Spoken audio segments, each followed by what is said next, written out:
shift is going to occur. Your help would, however, be required in order to achieve this endeavor. Do not allow those who have made life difficult for you all these years to mislead you with hollow sloganeering and shallow populism. Please do not allow them to convince you that you must vote for them in 2024 because of your origin or your family ties. The suffering and pain of the last 7 years have not discriminated along ethnic, tribal, religious, or sectarian lines.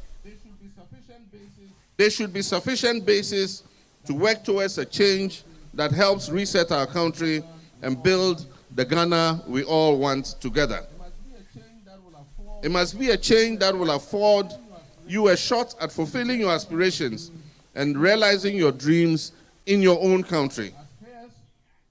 As heirs of the revolution in the NDC, we have no choice but to offer dedicated leadership for this effort.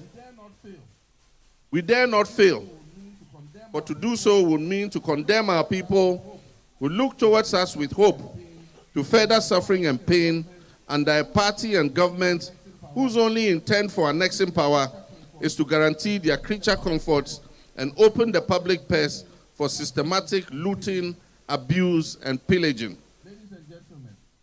Ladies and gentlemen, in government we must be different from what the NPP has been. We must set a new standard in governance so that Ghanaians will appreciate that we are not condemned as a people to live with this level of greed and impunity. I hear people say we must come to power and also exact our pound of flesh.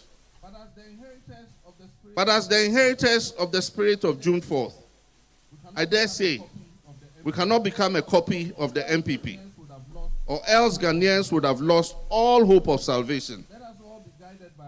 Let us all be guided by our history as a nation and do the things that are necessary to restore hope and confidence in our increasingly need of proper leadership and governance. The June 4th uprising occurred for far less than what is happening in our country today. The national decay can only fester. The national decay can only fester under this NPP mandate. A new revolution, this time of a democratic and peaceful kind, must take place at the elections of 2024 to end the suffering of our people and enable us to begin resetting our nation.